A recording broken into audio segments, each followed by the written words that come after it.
Hello everyone, welcome to Naira study. अब आप सब कैसे हैं? आई होप कि आप सभी बहुत अच्छे होंगे और अपनी स्टडी को बहुत अच्छे से कर रहे होंगे।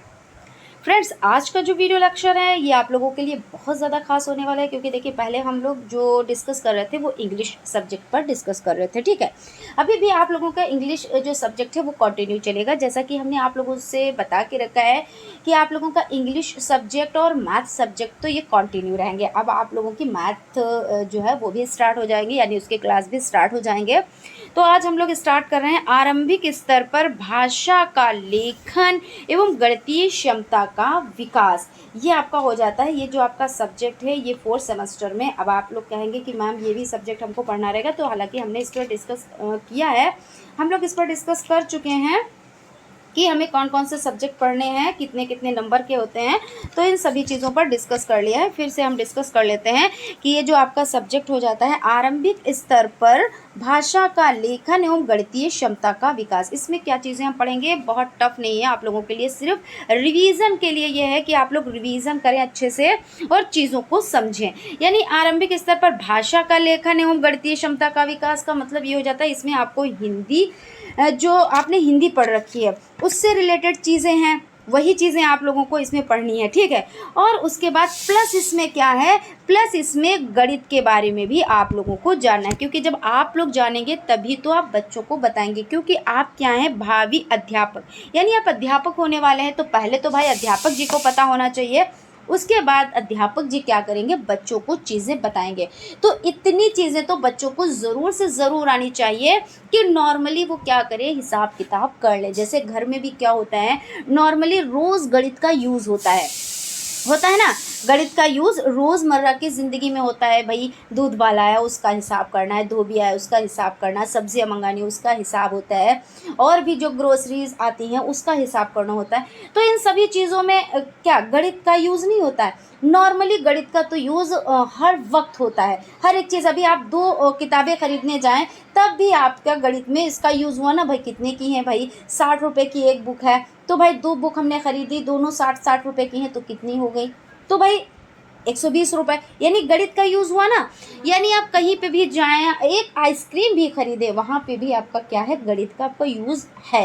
क्योंकि भाई ये कितनी की है, आपने 10 रुपये दिए, 5 रुपये की मिली तो 5 रुपये उसमें वापस किए। भाई बच्चे ने 10 रुपये लिए आपसे और 10 रुपये लेके गया वो, और 5 रुपये की आइसक्रीम खरीदी। अब बच्चे को ये पता होना चाहिए कि हमें 5 रुपये वापस मिलेंगे, क्यों, क्योंकि 5 ही रुपए की है और 5 रुपए इसमें बचेंगे।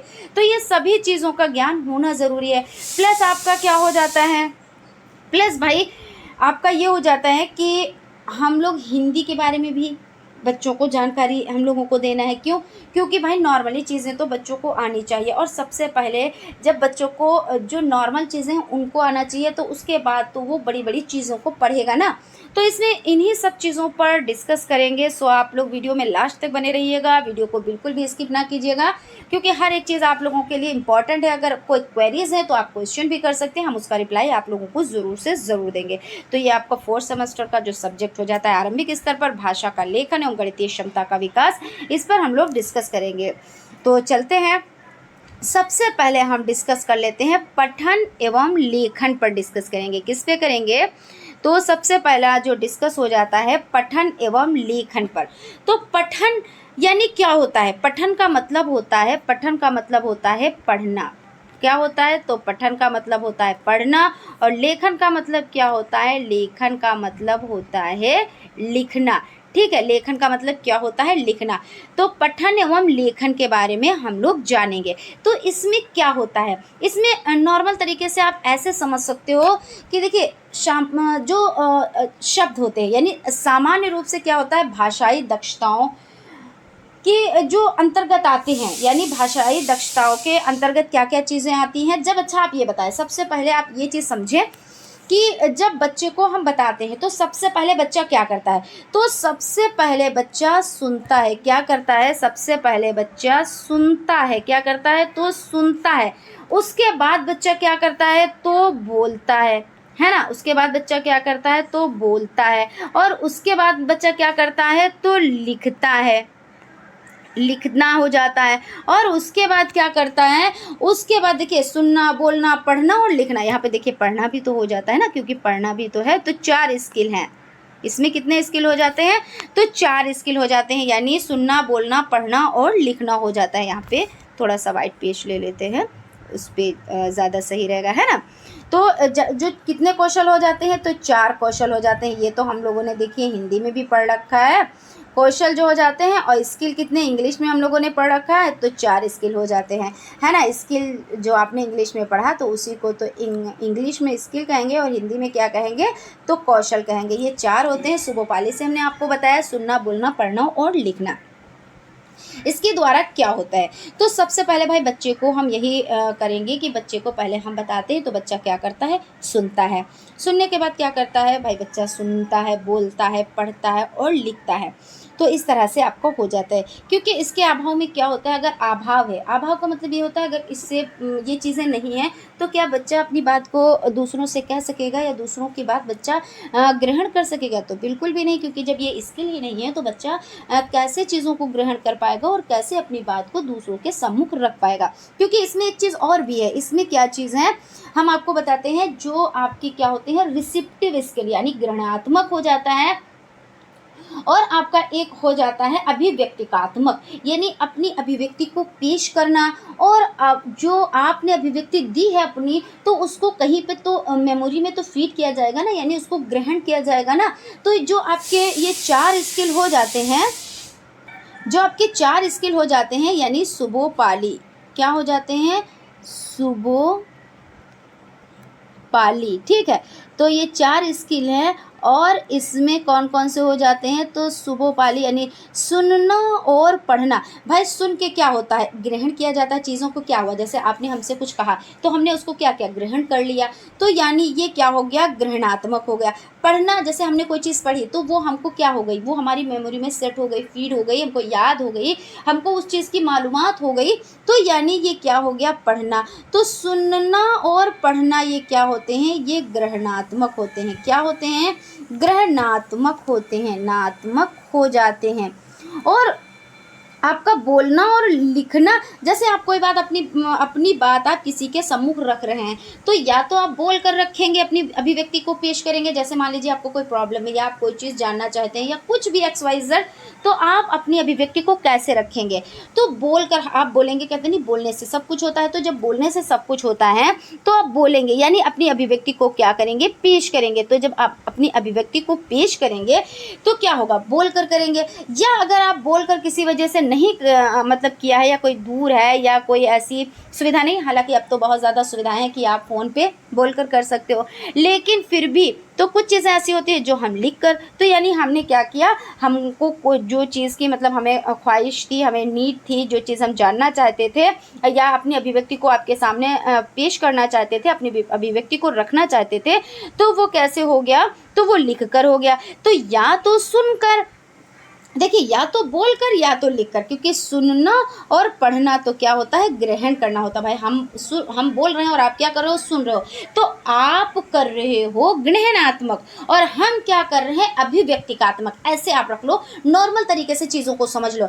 हम क्या कर रहे हैं, हम कर रहे हैं अभिव्यक्तिकात्मक, यानी अपनी बात को आपके सम्मुख रख रहे हैं। कैसे रख रहे हैं, पहले तो हम बोल कर रख रहे हैं, दूसरा हम क्या कर रहे हैं, यहाँ पे हम लिख भी तो रहे हैं ना।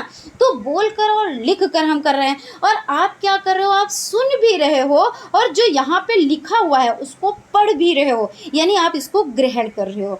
ठीक है, यहाँ तक क्लियर हो गया। हालांकि कोई दिक्कत वाली बात नहीं है, ये सभी चीज़ें आपने इंग्लिश में भी पढ़ रखी हैं, तो बिल्कुल भी कोई भी दिक्कत नहीं होनी चाहिए। और ऐसा नहीं है, उर्दू सब्जेक्ट वाले भी जो हैं, यानी आप लोग जिन लोगों ने उर्दू भी ले रखी है उन लोगों ने भी ये उर्दू में पढ़ रखा है। तो लैंग्वेज देखिए सभी एक ही होती है, वो बात अलग की होती है, वो हिंदी लैंग्वेज है, वो इंग्लिश लैंग्वेज है, वो उर्दू लैंग्वेज है, लेकिन उसके जो नियम है, रेगुलेशन है, वो तो चेंज नहीं होंगे। भाई सुनना है तो सुनना ही रहेगा, बोलना है तो बोलना ही रहेगा, वो लैंग्वेज चेंज हो जाती है, बस यही चीज़ तो रहती है। ठीक है भाई, यहाँ तक आप लोगों का क्लियर हो गया। आई होप आप लोगों को कहीं पे कोई डाउट, कोई कन्फ्यूज़न नहीं रहा होगा।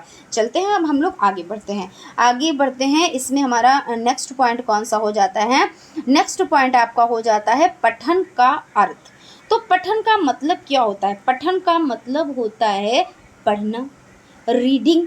पठन का मतलब क्या होता है, तो रीडिंग ही तो होती है ना, पठन का मतलब रीडिंग ही तो होती है ना, रीडिंग या पढ़ना आप ऐसे कह सकते हो। तो इसका अर्थ क्या होता है, तो अगर हम बात करें तो यहाँ पे हम देख लेते हैं, ठीक है। तो रीडिंग का मतलब क्या होता है, अंग्रेजी भाषा के रीडिंग शब्द से हिंदी के पठन और वाचन दो शब्दों का क्या हुआ है, प्रयोग हुआ है। तो किसका हुआ है, तो रीडिंग शब्द अंग्रेजी भाषा का कौन सा शब्द है, तो रीडिंग, ठीक है।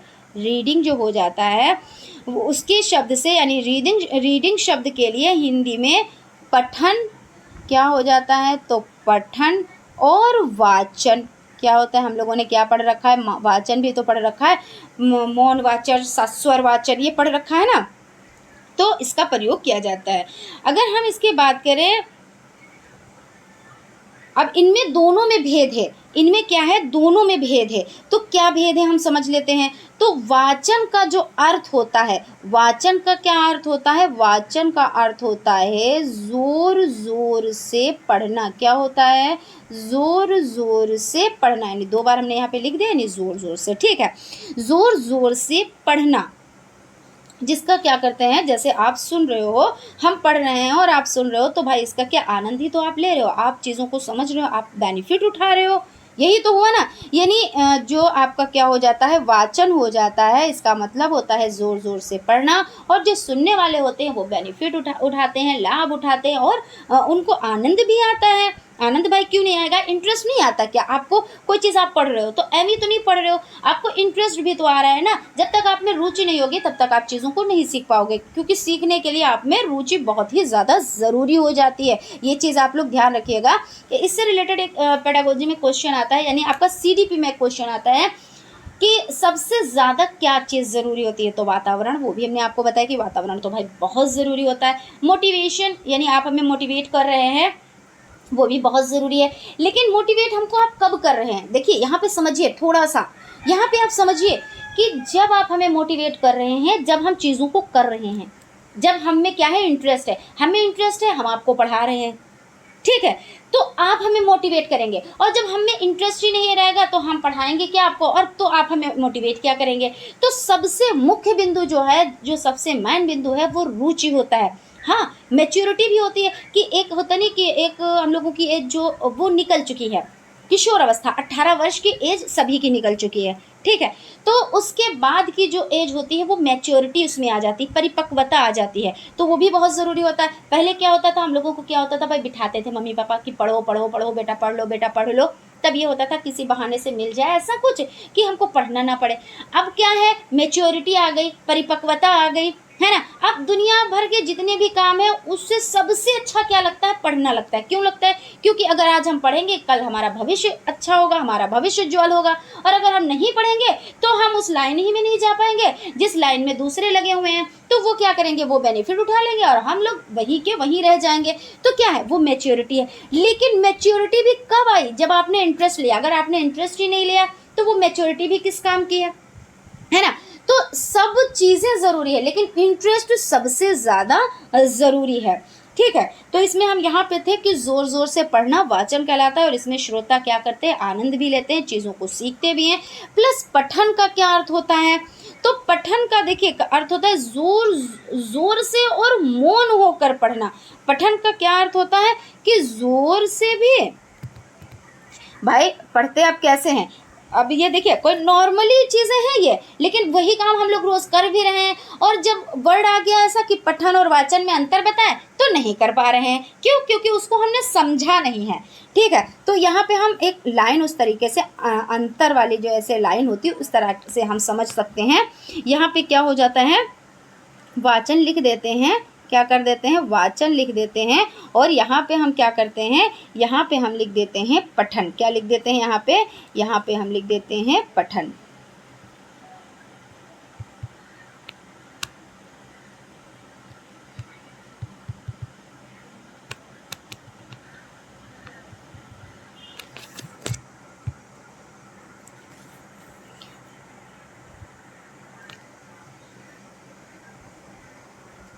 यहाँ पे क्या लिख देते हैं हम, यहाँ पे लिख देते हैं पठन, ठीक है। अब इसमें हम अंतर समझ लेते हैं। तो वाचन क्या होता है? वाचन होता है यानी वाचन का अर्थ होता है ज़ोर ज़ोर से पढ़ना, जो भी हम लोग जान चुके हैं। ये 2 बार यहाँ पे लिख देते हैं, है ना, कुछ लोग नहीं समझ पाते हैं। ज़ोर ज़ोर से क्या हो जाता है? ज़ोर ज़ोर से पढ़ना। और पठन का क्या अर्थ हो जाता है? जोर से और मौन होकर पढ़ना, यानी जोर से भी हम लोग पढ़ रहे हैं और क्या कर रहे हैं? मौन होकर भी पढ़ रहे हैं। तो ये आपका पठन हो जाता है। मौन होकर भी क्या कर रहे हैं? पढ़ रहे हैं। यहाँ पे लिख देते हैं पढ़ना।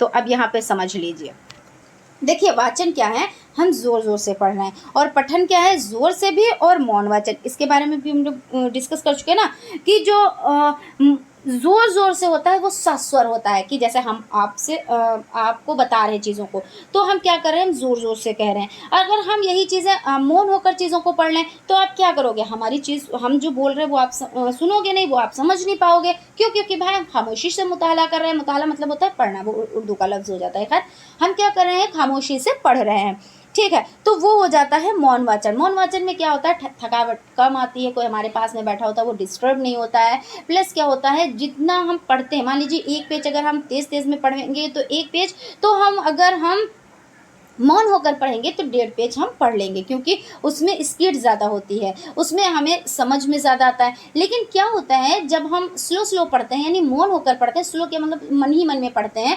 तो जो हमारे में कमियां होती हैं, जो हमारे में गलतियां होती हैं, वो दूसरा नहीं समझ पाता है कि भाई ये गलतियां करके पढ़ रहा है या इसमें त्रुटि है। तो क्या होता है? हमको कोई बताता नहीं, तो हमारे में जो गलतियाँ होती हैं वो गलतियाँ रह ही जाती हैं। लेकिन जब हम तेज़ तेज़ से पढ़ते हैं तो क्या होता है? वो जो गलतियाँ होती हैं वो हमारी टोकी जाती है। भाई किसी ने सुना, भाई आप ही ने कहा कि नहीं ये चीज़ नहीं सही है, या आप पढ़ रहे हो तो हमने कहा नहीं ये चीज़ नहीं सही है, इसको इस तरह से कहेंगे। जैसे शोर है तो हमने कहा शोर आप कहो, शोर नहीं कहोगे आप, है ना। और स्कूल है, वो लोग स्कूल को स्कूल बोल देते हैं, वो लोग समय को समय बोल देते हैं।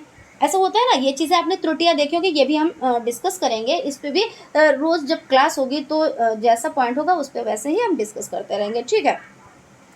तो यानी क्या है? समय बोल देते हैं। तो आप मौन पढ़ोगे तो समय ही पढ़ोगे, और आपकी हैबिट भी पड़ जाएगी। कहीं आप बाहर निकलोगे किसी से बोलोगे तो वो समय ही रह जाएगा, स्कूल ही रह जाएगा। लेकिन जब आप तेज़ तेज़ पढ़ोगे तो जब आपने कहा समय, तो हमने कहा नहीं समय नहीं होता है, समय होता है। स्कूल नहीं होता है, स्कूल होता है ना। शोर नहीं होता है, शोर होता है। लेकिन ये चीज़ सब पता होनी चाहिए, कहाँ पे शा का यूज़ होता है, कहाँ पे सा का यूज़ होता है ना। तो ये सभी चीज़ें हैं, लेकिन बहुत लोगों को ये पता नहीं होता है कहाँ पे कौन से शा को यूज़ करना है, शा को यूज़ करना है, सा को यूज़ करना है। तो उसी तरह से मतलब एक ही तरह से बोलते चले जाते हैं, या एक तरह से नहीं भी बोलते हैं तो क्या करते हैं? जहाँ पे शा का यूज़ करना वहाँ पे सा यूज़ कर देते हैं, जहाँ पे सा का यूज़ करना वहाँ पे शा का यूज़ कर देते हैं। तो ये सभी चीज़ें हो जाती हैं, ठीक है। तो यहाँ पे हम लोग मौन वाचन पे थे। तो मौन वाचन का मतलब होता है धीरे से पढ़ना। हो गया आपका। यानी वाचन का मतलब होता है ज़ोर ज़ोर से पढ़ना, और पठन का मतलब होता है कि ज़ोर से भी पढ़ना और मौन होकर भी पढ़ना हो जाता है। यहाँ तक आपका क्लियर हो गया? कोई डाउट, कोई कन्फ्यूज़न नहीं रहा होगा, मेरे हिसाब से तो नहीं रहा होगा। जिसमें क्या होता है, हम क्या करते हैं कि इसको हम समझते हैं, और जब तक भाई लोग ज़ोर ज़ोर से, वही चीज़ कि अगर ज़ोर ज़ोर से नहीं पढ़ेंगे तो हमारी बात को आप समझ नहीं पाएंगे कि मैम क्या कहना चाहती हैं। भाई हम धीरे ही धीरे पढ़ेंगे तो हम आपको क्या पढ़ा पाएंगे? ऐसा तो नहीं, मन ही मन में पढ़ लें, बात खत्म हो जाती है, ठीक है। तो कहने का मतलब होता है, इस तरह से आप कह सकते हो कि लिखित भाषा में अभिव्यक्त विचारों को पढ़ने की क्रिया को पढ़ना या पठन कहते हैं। क्या कहते हैं? कि जैसे कोई लिखित चीज़ है, कोई लिखित चीज़ है तो हम उसको क्या कर रहे हैं, तो हम लिखित भाषा में अभिव्यक्त विचारों को पढ़ने की क्रिया को क्या कहेंगे? पठन कहेंगे। और पठन में मुख्यतः 2 तथ्य समाहित होते हैं। पठन में क्या होता है? मुख्यतः 2 तथ्य समाहित होते हैं। वर्णों तथा शब्दों को पहचान कर ध्वनियों के साथ सहसंबंध स्थापित करना। भाई हमने भी आपको बताया नहीं कि शा और सा में फ़र्क नहीं लोग कर पाते हैं, बा और यानी बा और वा में फ़र्क नहीं कर पाते, भा और मा में नहीं फ़र्क कर पाते। तो ये सभी चीज़ें यहाँ पे हो जाती हैं, इसमें कोई बहुत बड़ी बात नहीं है। अब आप लोगों के समझ में आ गया होगा पठन का अर्थ क्या होता है। तो पठन का अर्थ यही होता है। पठन 2 तरह से होता है, वाचन और ये पठन होता है। वाचन का मतलब ज़ोर ज़ोर से पढ़ना, और पठन में देखिए एक ज़ोर से भी पढ़ना यानी जिसको सस्वर कहते हैं, और एक मौन पठन हो जाता है, ठीक है। अब यहाँ पे हम बात करेंगे कि लिखे हुए से अर्थ गणना ही पढ़ना और भाव को समझना ही पठन है। क्या होता है? जो लिखा हुआ है, जो क्या हुआ है, लिखा हुआ है, उसको अर्थ गढ़ना ही पढ़ना है। लिखे हुए को क्या करना है, लिखे हुए को अर्थ यानी लिखे हुए से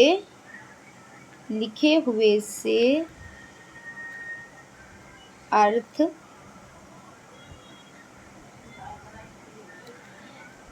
गढ़ना ही क्या करना है, अर्थ गढ़ना ही पढ़ना है।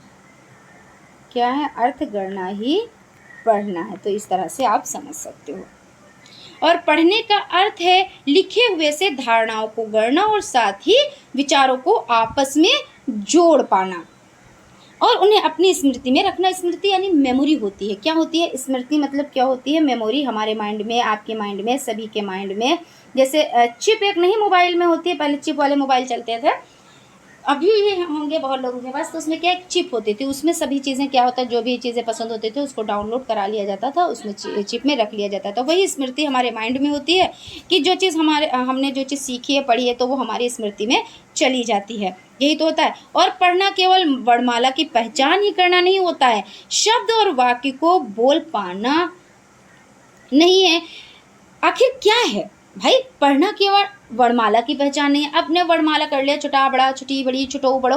अभी आपने हिंदी में पढ़ा था कि इसमें क्या क्या चीज़ें होती है, हरस होता है, दीर्घ होता है, स्वर है, व्यंजन है, कौन कौन से व्यंजन है, ऊष्म है, संयुक्त हैं, अंतस्थ हैं, बहुत सी चीज़ें हैं। तो उसको आपने समझा नहीं, सिर्फ वर्णमाला की आपको पहचान है, छोटा बड़ा, छोटी बड़ी, छोटो बड़ो, ऋण ए आए ओ आओ, ऐसे करके यहाँ तक आपका हो गया। तो यही नहीं है, उसको समझना भी तो मैन होता है ना। तो पढ़ना केवल वर्णमाला की पहचान नहीं है, शब्द और वाक्य को बोल पाना नहीं है, बल्कि क्या है, इसके आगे बहुत कुछ और भी है। यानी लिखे हुए के अर्थ को समझकर अपना दृष्टिकोण बनाना या फिर अपनी स्वयं की समझ को क्या करना, विकसित करना। जैसे हम आपसे एक क्वेश्चन कर रहे हैं, ठीक है, हम यहाँ पे आपसे एक क्वेश्चन करेंगे कि क्या आप का के टुकड़े कर सकते हो, क्या इसके टुकड़े हो सकते हैं। क्या आप खा के टुकड़े कर सकते हो, इसके टुकड़े हो सकते हैं। क्या आप गा के टुकड़े कर सकते हो, इसके टुकड़े हो सकते हैं। अब आप कहोगे मैम ये कैसा सवाल आपने कर लिया, ये तो का है, इसके टुकड़े तो उसके होते हैं। दो चीज़ें होती हैं, दो चीज़ें हैं, यानी मतलब मान लीजिए जहाँ पे टूटने वाला होता है वहाँ पे टूट जाता है। मान लीजिए ये इतनी बड़ी लाइन है तो हमने इसको यहाँ से तोड़ दिया, और इसमें अगर हम ये तोड़ेंगे तो ये तो आधा बन जाएगा, तो ये का कहाँ रहेगा। अगर हम खा को तोड़ेंगे तो इसको हम कैसे, तो ये आधा ही रह जाएगा। तो हम कहेंगे नहीं, आपका ये आंसर गलत है, क्योंकि हम इसके टुकड़े कर सकते हैं। ये दो शब्दों से मिलकर बना है, दो चीज़ों से मिलकर बना है। कैसे, तो हम आपको बताते हैं। जैसे संयुक्त तो आपने पढ़ रखे हैं, संयुक्त तो आपने खैर पढ़े हैं, तो वो तो दो संयुक्त का मतलब होता है मिला हुआ, तो वहाँ पे भी हम लोग पहुँचेंगे, उसको भी डिस्कस करेंगे। तो ये जो आपका का हो जाता है, क्या हो जाता है, तो ये जो आपका का हो जाता है, तो ये किससे मिलकर बना है, तो यहाँ पे हम देख लेते हैं। तो जैसे आप जब का हम कहते हैं कक्कड़ लिखो, कड़, ऐसे ही तो आप लिखते हो, घुमक्कड़ बोल दें तो भी आप घुमक्कड़ आधा का लगाओगे। लेकिन अगर हम कहें जो आपने आधा ना बनाकर अगर इसमें आपने हलंत लगा दिया होता, तब भी ये आपका आधा का ही माना जाता। यानी यहाँ पे आपने आधा का लिखा है तो ना लिखकर इस तरह से लिख देते, तब भी ये आपका कक्कड़ ही रहता है ना, ये आपका कक्कड़ ही रहता। क्यों, क्योंकि ये जब हलंत लगता है तो ये वर्ड हो जाता है आधा। अब जब ये हलंत लगा, आधा हो गया, तो जो आधा था वो कहाँ गया। अब आप सोचोगे कि मैम ये अब आपने तो इसको आधा कर दिया, लेकिन जो आधा था वो कहाँ गया। तो हम आपको बताते हैं कि जैसे आपका ये का है और आपने हलंत लगाया और ये आपका छोटा आ हो गया, ये अब आपका और बराबर क्या हो गया, का हो गया, बराबर क्या हो गया, ये हो गया का। यानी आप का को इस तरह से तोड़ सकते हो। क्या कर सकते हो, तो तोड़ सकते हो। यानी जिसके खंड होते हैं, जिसके खंड हो सकते हैं, और इसका कोई अंत भी नहीं है। इसका क्या है, कोई अंत भी नहीं, और इसके खंड भी हो सकते हैं। उसको क्या कहते हैं, अक्षर कहते हैं। यानी हम जिसके खंड कर सकते हैं वो क्या होता है, अक्षर होता है। और एक चीज़ हम और भी आपको बता दें, अच्छा ये बताएं, जो वर्णमाला है, वर्णमाला मतलब जो आ से ज्ञ तक है, क्या है, आ से ज्ञ तक जो वर्णमाला है वो कैसी है, वो आपका वर्णात्मक है या अक्षरात्मक है, क्या है, वो वर्णात्मक है या आपकी अक्षरात्मक है। अब आप कहोगे मैम हो सकता है कोई तुक्का मार दे, लेकिन तुक्के से काम भाई नहीं चलता है, तुक्के तो कभी कभी काम आते हैं, ठीक है। तो वर्णात्मक है या अक्षरात्मक है, तो हम आपको बता देते हैं। देखिए वर्ण वो होते हैं, क्या होते हैं, वर्ण वो होते हैं जिनके हम टुकड़े नहीं कर सकते, और अक्षर वो होते हैं जिनके हम टुकड़े क्या कर सकते हैं, कर सकते हैं। जैसे वर्ण क्या हो गया, अभी आपने का को जब तोड़ा, क्या किया, का को जब तोड़ा तो का हलंत प्लस आ हो गया, का हलंत प्लस आ हो गया, तो क्या हो गया, क्या हो गया, ये इसके टुकड़े हो गए। अब ये बन गया वर्ण, अब ये आधा का बन गया, ये भी वर्ण है, और छोटा आ ये वर्ण है। अब आप इसको तोड़ोगे तो ये नहीं टूटेगा। अब अक्षर जो है भाई, आपने इसको तोड़ा, जब अक्षर को तोड़ा तो ये क्या बन गया, देखिए अब अक्षर जो तोड़ा तो वो का हलंत प्लस आ बन गया, यानी ये देखिए टूट गया। तो अब आप बताओ कि जो आपकी वर्णमाला है वो कैसी है, वर्णात्मक है या अक्षरात्मक है। तो जाहिर सी बात है अब आपको समझ में आ गया होगा। वर्णमाला कैसे लिखी होती है, इस तरह से लिखी होती है। जैसे भाई का वाली अगर का वर्ग की लाइन हम लिखते हैं, का खा गा घा, ऐसे ही तो लिखते हैं, ऐसे तो नहीं लिखते हैं कि का हलंत प्लस आ, खा हलंत प्लस आ, ऐसे तो नहीं लिखते हैं। यानी ये कैसी है, ये अक्षरात्मक है, ना कि वर्णात्मक है।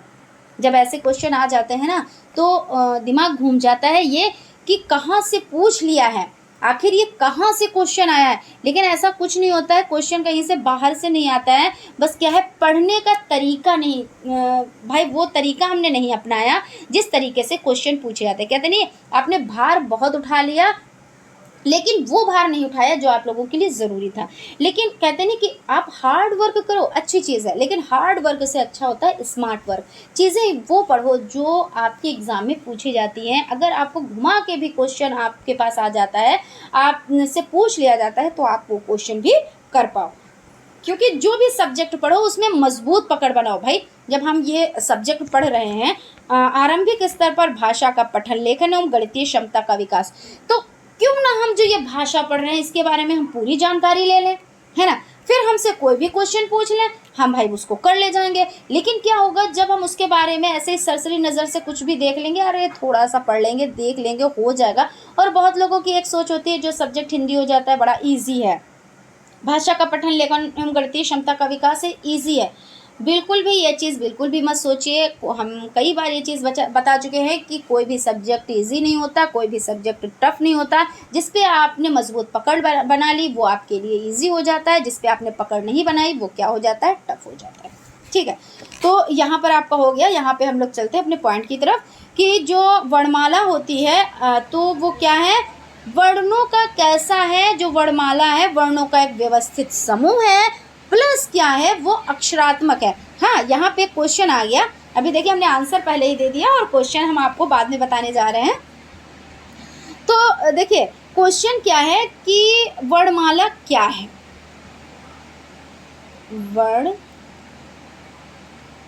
वर्णमाला क्या है। तो आप क्या कहोगे, वर्णमाला क्या है, वर्णों का समूह है या वर्णों का व्यवस्थित समूह है। भाई वर्णमाला जो आपकी हो जाती है तो वर्णों का समूह तो है, लेकिन कैसा समूह है, वर्णों का व्यवस्थित समूह है, वर्णों का व्यवस्थित समूह है। क्यों, क्योंकि देखिए अगर आपने उसको व्यवस्थित नहीं किया, भाई छठा के बाद हमेशा बड़ा ही आता है, बड़ा के बाद छोटी ई आती है, छोटी ई के बाद बड़ी ई आती है, यानी छोटा बड़ा छोटी बड़ी छोटो बड़ो ऋण, इस तरह से आता है ना। ये आपके स्वर हो जाते हैं। ए आई ओ आओ अंग अह, है ना, क ख ग घ ड़, ये आपका हो गया। अगर आप क के बाद आपने घ लिख दिया, घ के बाद आपने चा लिख दिया, च के बाद आपने इया लिख दिया, तो क्या ये, और लिखे आपने 52 अक्षर, यानी टोटल कितने होते हैं 52 अक्षर तो आपने लिखे, लेकिन उनको व्यवस्थित करके नहीं लिखा।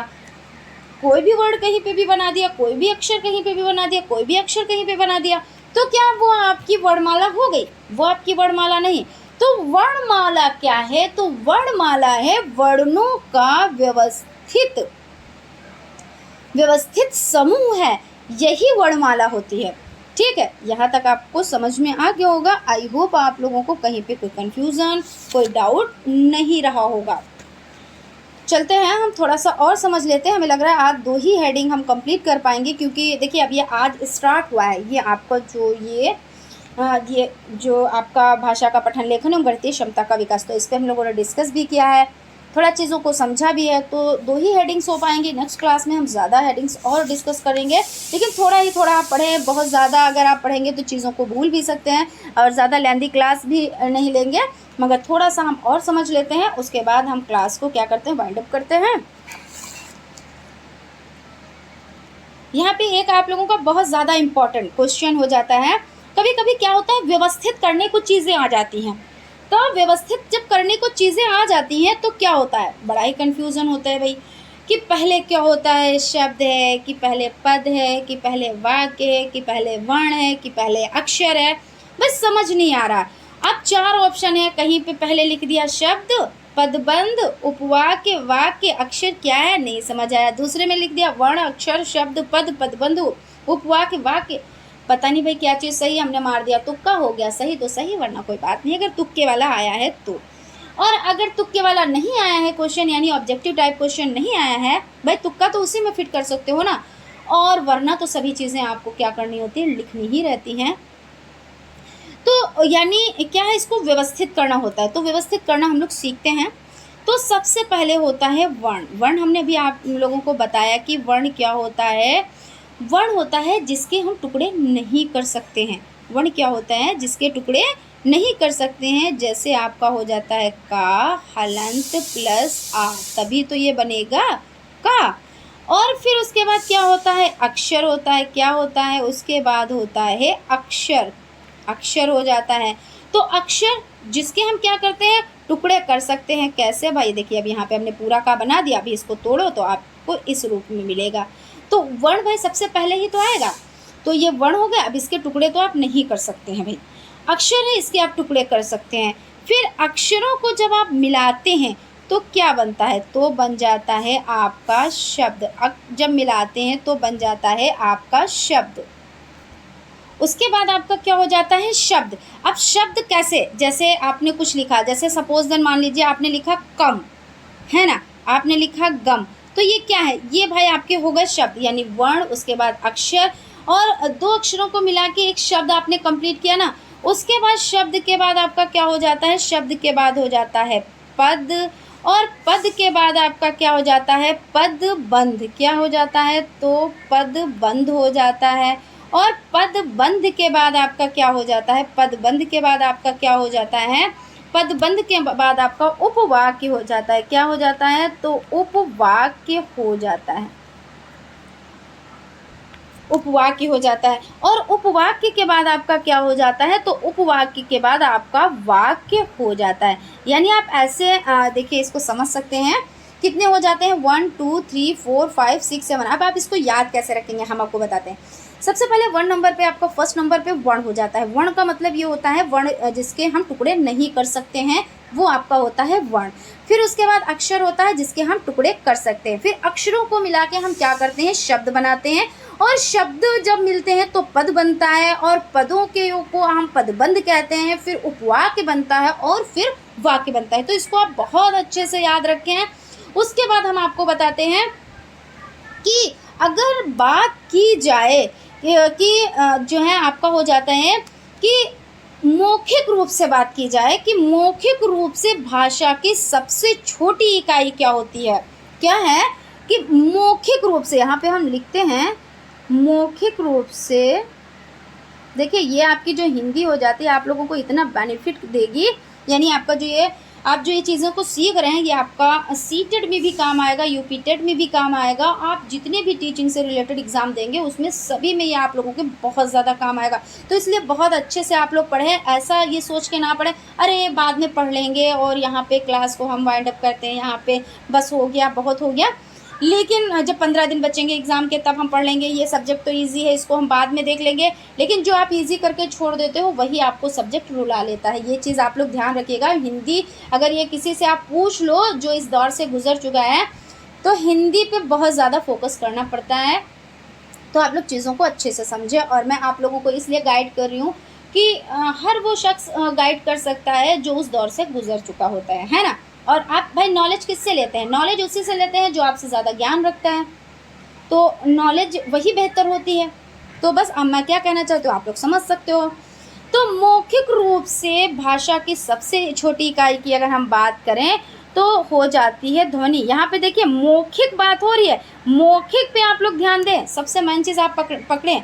फिर उसके बाद अगर हम लिखित में बात करें, देखिए एक मौखिक होता है, मौखिक का मतलब क्या होता है? मौखिक का मतलब होता है बोला हुआ। लिखित का मतलब क्या होता है? लिखा हुआ। लिखित का मतलब क्या होता है? तो लिखा हुआ। तो लिखित रूप में भाषा की सबसे छोटी इकाई क्या है? तो वर्ण हो जाती है, जो अभी हमने आपको बताया कि वर्ण, अक्षर, शब्द, पद, पदबंध, उपवाक्य, वाक्य। तो सबसे छोटी इकाई की हम यहाँ पे बात कर रहे हैं, तो सबसे छोटी इकाई वर्ण हो जाती है। ठीक है फ्रेंड्स, तो आज यहीं तक हम लोग बस यहीं तक की क्लास रख रहे हैं आज, ठीक है, और वाइंड अप कर रहे हैं। अगर आपको चीज़ें समझ में आई हैं तो एक बार में वैसे आपको समझ में आ गया होगा, ऐसा नहीं है, क्योंकि आप लोग देखिए सभी लैंग्वेज को पढ़ रहे हो, उर्दू लैंग्वेज भी पढ़ रहे हो, हिंदी लैंग्वेज भी पढ़ रहे हो, और वही चीज़ें फिर से रिवीजन की जा रही है। कुछ चीज़ें जो ऐसी हैं जो इसमें पूछी गई हैं, कुछ चीज़ें ऐसी हैं जो हमने आपको बताई जो आपको सभी एग्ज़ामों में आप लोगों की हेल्प करेगा। तो इन सभी चीज़ों को नोट डाउन आप लोग ज़रूर करिए, और अगर एक बार में चीज़ें समझ में नहीं आती हैं तो रिवाइंड करके आप चीज़ों को देख सकते हैं। मैक्सिमम शेयर करें, लाइक ज़रूर करें, और अगर कोई क्वेरीज है तो आप क्वेश्चन भी कर सकते हैं। और आप ये भी ज़रूर बताएं कि हम और कौन सा सब्जेक्ट आप लोगों का कंटिन्यू करें। वैसे आपका इंग्लिश हो गया आरंभिक स्तर, ये हो गया आपका, और मैथ आपका कंटिन्यू रहेगा। ठीक है फ्रेंड्स, तो मिलते हैं अगले क्लास में, तब तक आप लोग अपना ख्याल रखें और स्टडी को कंटिन्यू करें। Thank you.